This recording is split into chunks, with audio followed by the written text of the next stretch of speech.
Ya, Assalamualaikum warahmatullahi wabarakatuh. Selamat pagi, selamat menjelang akhir tahun. Ya, hari ini kita akan masuk tentang materi baru ya, Dek ya. Tentang siklus akuntansi perusahaan manufaktur. Apa itu kemarin perusahaan manufaktur? Mari kita lihat. Nah, sebelum di pertemuan awal sekali sudah kita singgung kalau perusahaan itu ada tiga jenis perusahaan dalam akuntansi. Jasa sudah dipelajari, dagang sudah dipelajari, yang ketiga ada perusahaan manufaktur.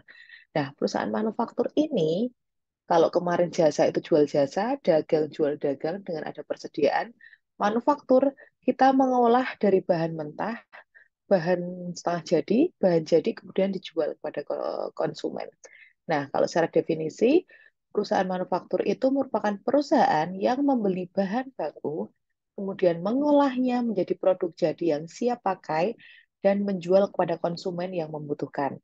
Nah, dalam mengolah ini, pastinya ketika akhir periode atau tutup bulan atau tutup buku, itu nanti ada produk atau bahan yang sudah diolah namun belum jadi. Maka nanti ada tiga jenis persediaan. Ada persediaan bahan baku, persediaan barang dalam proses. Kalau yang belum jadi berarti namanya barang dalam proses. Kemudian yang sudah siap dijual namanya persediaan produk jadi. Jadi ada tiga jenis persediaan dalam perusahaan manufaktur. Oke, kita lanjutkan. Kalau secara siklusnya atau siklus aliran dari produsen, kemudian ke perusahaan manufaktur dan konsumen, kita bisa lihat yang ada di sini. Itu, nah tadi sudah disinggung, persediaan itu ada tiga, bahan baku, barang dalam proses, dan barang jadi. Nah, kita lihat dari sebelah sini dulu. Kalau ada produsen bahan baku yang menyediakan bahan baku, misalnya kalau kita mau buat kemeja, berarti dia kain, dia akan menjual ke perusahaan manufaktur. Nah, dari perusahaan manufaktur ini nanti akan mengolahnya dan akan menjual kepada konsumen. Nah, konsumen ini akan membeli produk dari perusahaan manufaktur. Kemudian perusahaan manufaktur membeli bahan bakunya dari produsen lagi. Produsen bahan baku. Jadi cuma muter aja. Produsen jual, terus manufaktur itu beli dari produsen bahan bakunya. Kemudian perusahaan manufakturnya itu menjual ke konsumen. Kemudian konsumen juga membeli produk dari perusahaan manufaktur gitu. Jadi siklusnya seperti itu ya. Udah ada bayangan ya kalau pabrik. Nah, sekarang masuk ke jenis biaya. Jenis biaya yang terjadi di perusahaan manufaktur. Kita golongkan menjadi, kalau di sini 5 ya. Tapi nanti yang masuk biaya produksi adalah 1 sampai 3. Biaya produksi itu masuk 1 sampai 3. Kalau yang 4 5 ini biaya luar atau operasional lain apa di luar produksi. Yang pertama dulu, biaya bahan baku. Kalau di buku kalian bisa buka di halaman 100, bentar, ya 165. Nah, yang pertama dulu, biaya bahan baku berarti itu biaya yang dikeluarkan untuk membeli bahan bakunya atau yang dikeluarkan perusahaan untuk menyediakan bahan baku yang akan diproses menjadi bahan dalam proses kemudian barang jadi. Kalau kemeja tadi berarti bahan bakunya adalah kain. Kemudian ada yang kedua namanya biaya tenaga kerja. Biaya tenaga kerja ini adalah biaya yang digunakan atau dikeluarkan ketika perusahaan itu memproduksi bahan baku tadi. Mengolah bahan baku menjadi barang jadi, perlu biaya tenaga kerja berapa? Misalnya penjahitnya itu untuk menjahit kemejanya itu perlu dibayar berapa? Kemudian ada namanya biaya overhead. Nah, biaya overhead ini merupakan biaya yang tidak bisa digolongkan menjadi bahan baku dan tenaga kerja, namun digunakan dalam proses langsung selama proses produksinya. Ada macam-macam namanya biaya bahan penolong atau bahan tidak langsung. Kalau misalnya kemeja, berarti dia butuh kancing. Nah, ini masuk ke biaya bahan penolongnya. Nah, kemudian ada biaya tenaga kerja penolong atau tidak langsung. Kalau di buku itu nanti contohnya pekerja yang dibuat dalam proses menghasilkan suatu barang. Contohnya mandornya. Jadi kalau tadi yang di sini tenaga kerja langsungnya itu adalah penjahitnya, kalau yang di overhead namanya itu adalah mandor atau tidak langsung mengawasi kegiatan penjahitnya tersebut. Dan biaya pabrikasi lainnya atau biaya-biaya yang dikeluarkan di pabrik, bukan di kantor ya. Kalau manufaktur berarti nanti ada dua. Ada bagian pabrik, produksi, dan ada bagian kantor atau biaya pabrikasi lain di sini ya. Itu masuk ke biaya overhead. Terus kemudian ada namanya biaya tambahan, beban pemasaran. Nah, itu atau biaya pemasaran, marketing, itu masuk ke biaya selain biaya produksi. Ada juga beban administrasi dan umum, kalau misalnya gaji staf yang ada di kantor dan sebagainya. Itu bisa di sini. Kemudian, nah tadi sudah disebutkan kan, biaya-biaya tersebut dapat dikelompokkan menjadi biaya dua kelompok besar. Yang pertama adalah biaya produksi, ada tiga, biaya bahan baku, tenaga kerja, dan biaya overhead. Kemudian ada dua biaya operasionalnya atau biaya selain produksi, itu ada biaya pemasaran dan administrasi umum. Oke. Nah, ini proses produksi di perusahaan atau siklus perusahaan manufaktur atau arus biayanya. Nah, di sini tadi sudah kita kelompokkan kan, ada tiga biaya produksi, bahan baku, tenaga kerja, dan overhead. Kita kumpulkan nih, dari tiga bahan tiga biaya ini, bahan baku, tenaga kerja, overhead, pabrik, kita proses. Untuk misalnya kemeja tadi kita proses menjadi bahan dalam proses. Kalau misalnya dia belum jadi, misalnya kemejanya belum selesai di sew atau belum selesai di packing, nah itu belum siap untuk dijual. Kemudian setelah jadi bahan dalam proses, dia akan diproses kembali, dilanjutkan proses produksinya menjadi barang jadi. Nah, setelah menjadi barang jadi, barulah dia siap dijual kepada konsumen. Jadi dari tiga biaya yang dikeluarkan oleh perusahaan manufaktur diproses menjadi bahan dalam proses, kemudian setelah jadi menjadi barang jadi. Gitu ya. Nah, ini ada contohnya di sini. Mari kita kelompokkan biaya-biaya yang terjadi di perusahaan manufaktur menjadi kelompok ada berapa tadi? Lima kelompok besar ya biaya. Nih, PT Anci Anesa adalah sebuah produsen pakaian jadi yang berkedudukan di Jakarta. Bahan baku yang digunakan oleh perusahaan ini adalah kain, bahan penolongnya adalah kancing, kemudian benang, serta aksesoris. Sementara itu, tukang jahitnya adalah tenaga kerja yang langsung terlibat dalam proses produksi. Nah, kemudian ini tenaga kerja langsungnya ya adalah tenaga kerja yang menjahit atau dia yang terlibat langsung dalam proses produksinya. Dalam perusahaan ini, lokasi kantor administrasi dan kantor pemasarannya dan pabrik terpisah satu dengan yang lainnya. Berarti ada tiga kantor ya. Kantor administrasi, kantor pemasaran, dan pabrik. Kemudian pada akhir bulan September 2020, staf akuntansi yang harus menyusun laporan musik keuangan saldonya seperti berikut. Ada biaya pemakaian kain 97, biaya pemakaian kancing 4,7, per benang 9.900.000, aksesoris, upah tukang jahit, gaji mandor, gaji satpam pabrik, gaji salesman, komisi salesman, gaji karyawan, kantor pemasaran, gaji karyawan administrasi, biaya listrik, air, dan telepon pabrik. Terus ada biaya LTA kantor pemasaran, LTA kantor administrasi, biaya bunga, dan biaya penyusutan pabrik, gedung kantor pemasaran, gedung kantor administrasi, biaya penyusutan mesin pabrik, kemudian kendaraan pemasaran, kendaraan direksi, berarti direksi itu adalah pemimpin perusahaannya, biaya angkut penjualan produknya, dan biaya iklan. Nah, dari semua biaya ini, mari kita kelompokkan menjadi biaya-biaya yang tadi sudah kita bahas. Di buku ada di halaman 167. Nah, dari data di atas tadi, kalau dikelompokkan menjadi seperti ini. Kita kelompokkan menjadi biaya produksi dan komersil total. Komersil itu adalah biaya operasional. Kalau biaya produksi tadi berarti terdiri dari tiga kan? Biaya bahan baku atau BBB, biaya tenaga kerja langsung atau BTKL, dan biaya overhead pabrik. Nah, kita lihat di sini. Tadi kalau ada biaya pemakaian kain, berarti masuk ke biaya bahan baku, karena dia adalah bahan utama untuk membuat kemeja atau pakaian.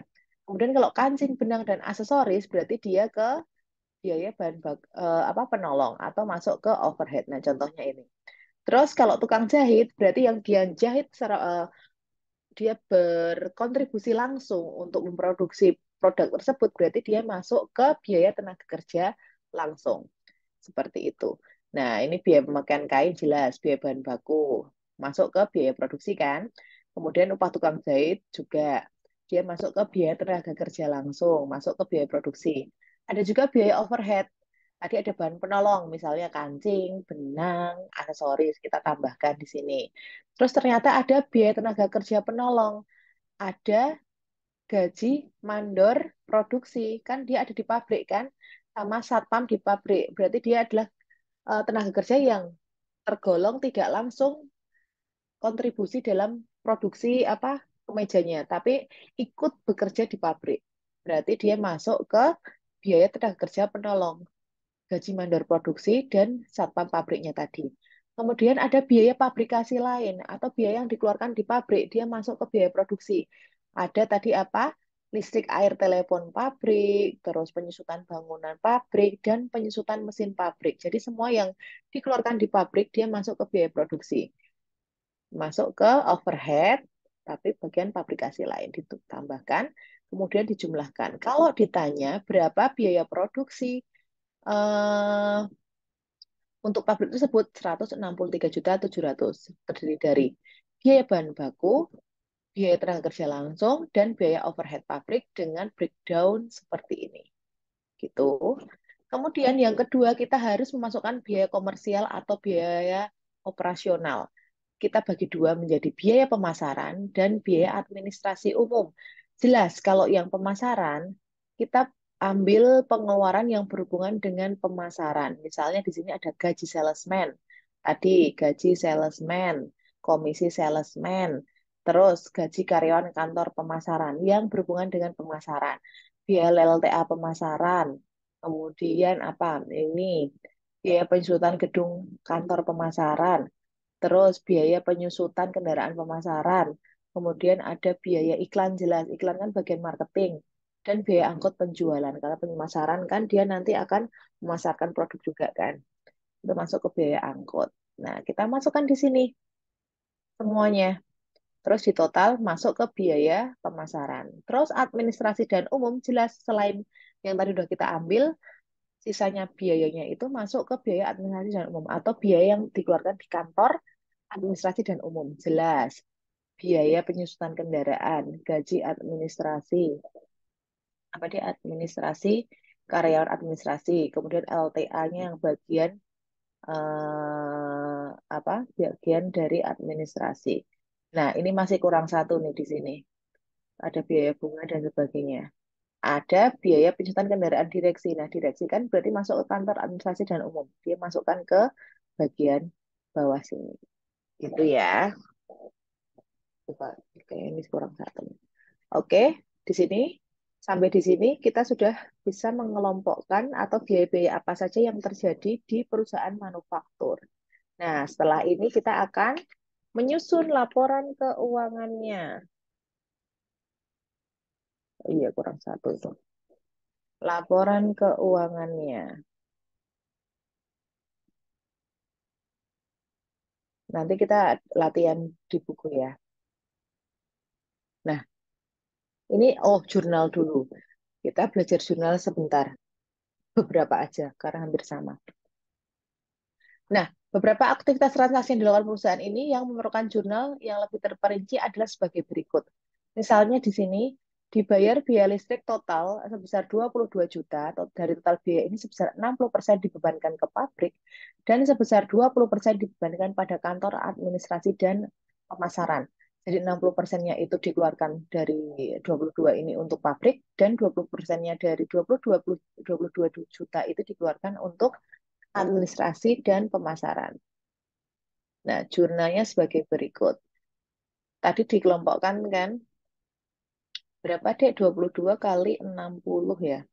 Berarti 60%-nya kali 22 ini dimasukkan ke bagian overhead, karena dia masuk ke pabrik kan. Maksudnya biaya overhead, karena Dia bukan masuk biaya bahan baku dan tenaga kerja langsung. Berarti maksudnya ke overhead pabrik. Biaya listrik overhead 13.200.000, kemudian listrik pemasaran sebesar 10% kan berarti masing-masing 20%, 20% ke administrasi dan 20% ke pemasaran. 20% dikalikan 22 juta berarti masuk ke pemasaran, 20% dimasuk kalikan 22 juta berarti ke masuk ke kantor administrasi. Jika ditotal seperti ini, berarti kasnya dikeluarkan sebesar 22 juta itu secara kredit. Itu ya. Karena listrik itu di pabrik dia masuk ke biaya overhead. Kemudian yang kedua, dibayar gaji satpam sebesar 36 juta. Dari total biaya gaji tersebut, sebesar 16 juta dibebankan ke pabrik. Jelas kalau gaji satpam tadi masuk overhead sebesar berapa? 16 juta. Sisanya dibagi merata untuk administrasi dan pemasaran. Hampir sama dengan biaya listrik tadi. Kalau ini gaji satpamnya tadi yang pabrik masuk ke overhead. Berarti 16 juta masuk ke overhead, pemasarannya 10, administrasinya 10. Dari 36 kurang 16, kemudian masih 20 juta dibagi merata. Kreditnya kas total 36 juta. Aman ya? Nah, pemberian keterangan yang lebih terinci dalam jurnal transaksi tersebut berfungsi untuk mempermudah proses posting setiap transaksi akun dan kelompok akun yang tepat di buku besar. Jadi, pada waktu menyusun laporan posisi keuangan, saldo pengelompokan akun menjadi lebih mudah dan jelas. Maksudnya terinci itu ini, dia masuk ke overhead, masuk ke pemasaran, dan masuk ke administrasi. Nah, sekarang masuk ke penyusunan laporan keuangan. Dalam laporan keuangan beban produksi harus tercakup laporan tentang total biaya bahan baku, PTKL, dan overhead. Jadi produksi utama itu biaya produksi ada bahan baku, BTKL, tenaga kerja langsung, dan overhead. Maka kita perlu informasi adanya bahan baku awal ketika sebelum proses produksi atau sisa bahan baku produksi sebelumnya digunakan ke produksi bulan ini. Maka dia masuk ke persediaan bahan baku awal. Kemudian pada periode ini perusahaan itu beli bahan baku berapa ditambahkan di sini. Dan hasilnya adalah persediaan bahan baku total yang digunakan untuk produksi pada periode ini. Tak ulangi ya, persediaan bahan baku awal ini adalah persediaan baku yang tersisa dari periode sebelumnya.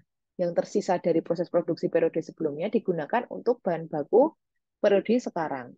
Tambahkan persediaan bahan baku atau pembelian bahan baku dalam periode ini, kemudian ditambahkan menjadi persediaan total bahan baku. Nah, pada akhir periode, dia sisa berapa itu? Ada persediaan akhir bahan baku, dikurangilah baru ketemu biaya bahan baku yang terpakai pada periode ini. Kemudian ditambahkan jumlah biaya tenaga kerja langsung yang dikeluarkan, tambahkan biaya overhead pabrik yang digunakan, ketemu biaya produksi. Biaya produksi tak ulangi lagi nih. Berarti terdiri dari biaya bahan baku, tenaga kerja langsung, dan biaya overhead pabrik. Begitu laporan keuangan. Nah, ini kita ada contohnya menyusun laporan keuangan. Pakai langsung neraca lajur ya. Berarti atau kertas kerja jangan neraca lajur.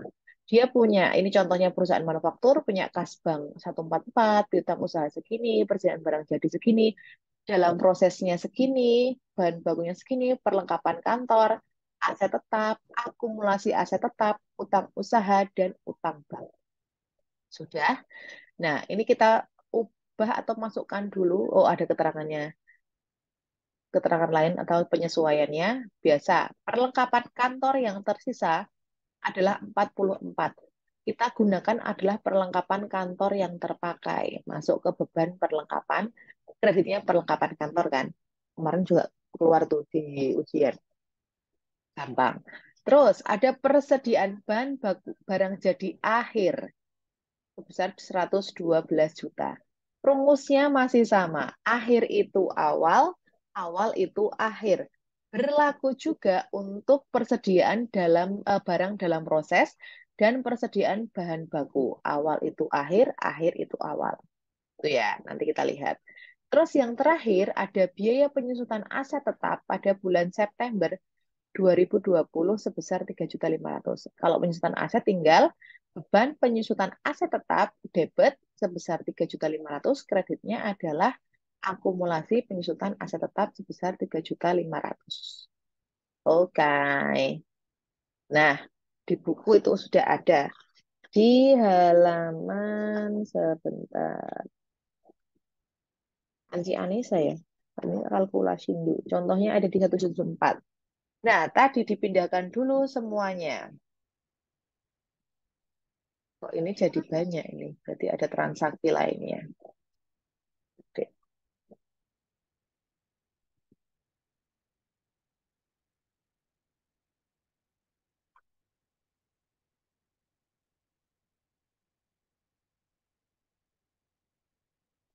Ya, ini contoh yang ternyata ini masih ada tambahan nanti. Ada biaya-biaya lain. Neraca saldo yang di atas tadi kita pindahkan dulu yang pertama di sini neraca saldo. Ada kas, piutang, persediaan barang jadi, persediaan BDP itu adalah barang dalam proses, kemudian ada persediaan barang bahan baku, kemudian ada perlengkapan kantor, aset tetap, penyutan aset tetap, dan utang usaha dan utang bank. Ternyata setelah transaksi dia ada penambahan sebesar modal saham, laba ditahan, dividen, penjualan, pembelian bahan baku, dan sebagainya dan biaya aplikasi lain dan sebagainya. Sudah. Nah, ini lanjutannya.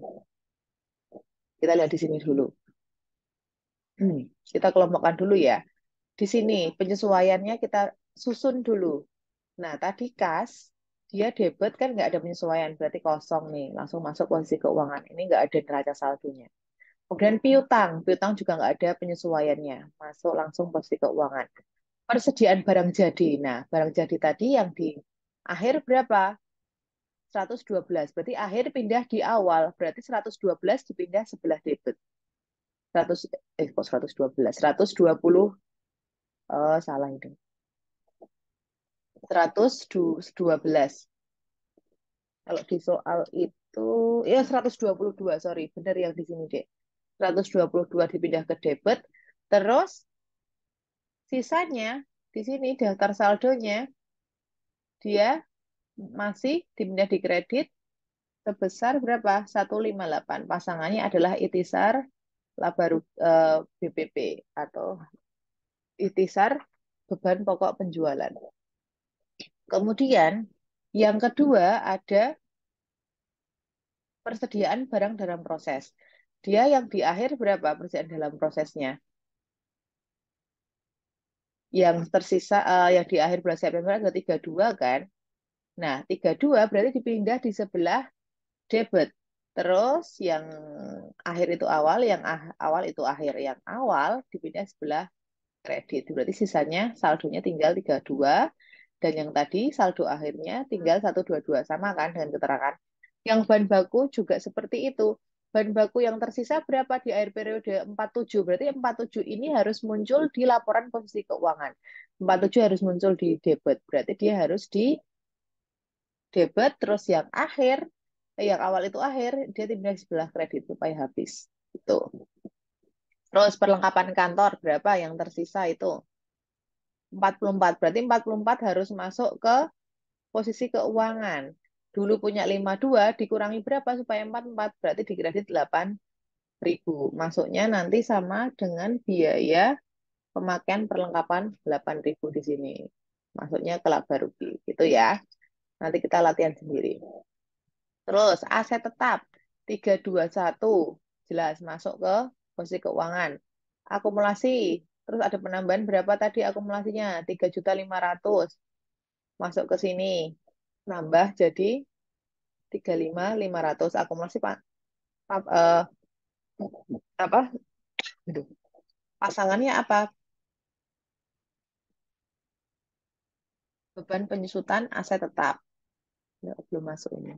Nanti kita kerjakan lagi aja, Dek. Nah, seperti itu. Terus kemudian dia utang usaha, pindahkan ke posisi keuangan, utang bank juga posisi keuangan, modal saham juga ke posisi keuangan, laba ditahan juga posisi keuangan. Dividen posisi keuangan tapi debit. Jelas. Kalau penjualan dia masuk ke laba rugi. Pembelian bahan baku, dia kita kan menghitung beban pokok produksinya, harga pokok produksi atau beban pokok produksi, bukan HPP yang kayak harga pokok penjualan ya. Kalau ini kan produksi berarti harga pokok produksi. Kita beli bahan baku masuk ke beban pokok produksi dulu kolomnya, terus kemudian BTKL juga bahan baku, BTKL, penolong, kemudian tenaga kerja, aplikasi lain, dan sebagainya. Nah, kalau pemasaran, dia langsung masuk ke laba rugi, bukan menjadi beban pokok produksi gitu. Gitu ya, kurang lebih. Nanti kita akan belajar. Ya, lanjutannya di sini. Untuk ngitung biaya penyusutan. Oh, ini ternyata ada selanjutannya. Biaya penyusutan asetnya. Tadi aset tetap masuk ke laba rugi langsung, bukan masuk ke beban pokok produksi. Nah, ini kita hitung nih, debit kreditnya harus seimbang. Gitu ya. Oke, nanti kita latihan bareng-bareng. Nah, barulah disusun ke laporan laba ruginya. Gini, misalnya tadi penjualannya berapa, terus beban pokok penjualan atau harga pokok penjualannya dihitung dari persediaan bahan baku awal, kemudian pembeliannya tambahin berapa, ketemu total bahan baku, dipakai berapa, eh, bahan bakunya akhir berapa. Nah, itulah bahan baku yang dipakai. Terus kita kelompokkan juga tenaga kerja langsungnya berapa, kemudian biaya pabrikasinya yang tadi overhead tadi itu berapa. Di sini ditambahkan juga. Terus dihitung pabrikasi total, beban pokok produksi, nanti masuk ke beban pokok penjualan, ketemu laba kotor. Pusing ya, nanti kita hitung bareng-bareng. Terus beban operasionalnya atau selain biaya produksi, kita hitung dikurangkan juga menjadi laba usaha sebelum pajak. Jadi semua beban-beban dikurangi dulu, baru ketemu apa dek laba bersihnya. Gitu, terima kasih. Setelah ini ada kuis ya, tolong dikerjakan. Assalamualaikum warahmatullahi wabarakatuh.